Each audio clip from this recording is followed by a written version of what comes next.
Alors j'avais exploré la montagne, j'avais exploré les océans et bien sûr j'avais exploré des choses de l'extérieur.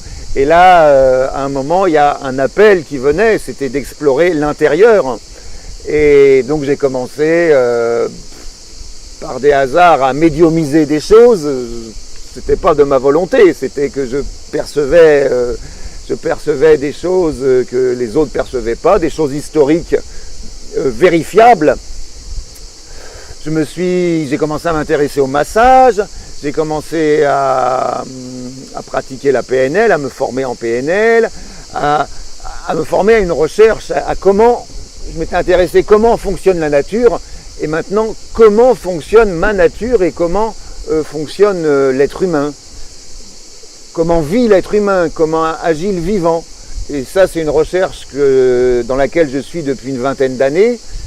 Donc ça a été à travers la PNL qui m'a beaucoup ouvert, à travers la Gestalt, le massage, bien sûr, le contact, et ensuite le tambour, la communication non violente. La CNV également, la communication non violente.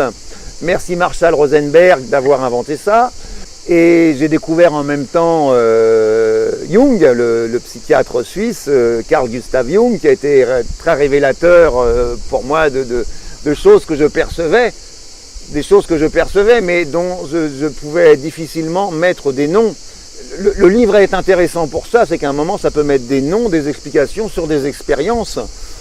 J'ai passé beaucoup de temps en Amazonie aussi, à explorer, à travailler avec Ottilia, avec Guillermo, avec des chamans authentiques, avec les plantes de l'Amazonie. Ça a été une exploration très intéressante. Et bien sûr, je suis revenu à la montagne, mais avec une autre vision. Et peut-être une des expériences chamaniques les plus puissantes que j'ai vécues, la plus puissante que j'ai vécue, c'est une traversée des Pyrénées en une quarantaine de jours, intégralement en grande partie dans la neige, en avril-mai 2014, où je suis vraiment entré dans cette communication avec les éléments, avec ce chamanisme authentique pour moi qui est vraiment la relation à la nature, à la magie de la nature, à la magie du vivant. En Pyrénées, comment tu Dans les Pyrénées, j'ai traversé d'est en ouest, j'ai suivi le soleil, c'est-à-dire que tous les matins, j'avais la chance de marcher avec mon ombre. Le soleil se levait dans le dos, donc j'ai beaucoup communiqué avec mon ombre. Il y a des choses fort intéressantes dans l'ombre, et je dirais même des choses lumineuses qui demandent à s'éclairer. Et je dormais beaucoup en bivouac, c'est-à-dire dehors, abrité simplement par une cape de pluie, par une bâche, de temps en temps dans des gîtes, sous des arbres.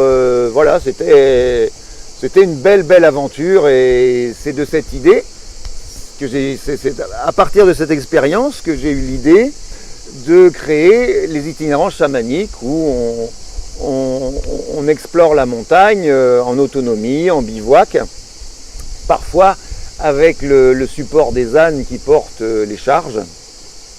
Et c'est pour moi aussi une grande reconnaissance par rapport aux Pyrénées. Ces Pyrénées qui, entre guillemets, m'ont certainement sauvé la vie, peut-être pas sauvé la vie, mais qui m'ont permis de me réaliser, de réaliser un vrai métier, guide de montagne, de me sortir d'une errance longue quand même. 5 ans, c'est long, une errance de 5 ans.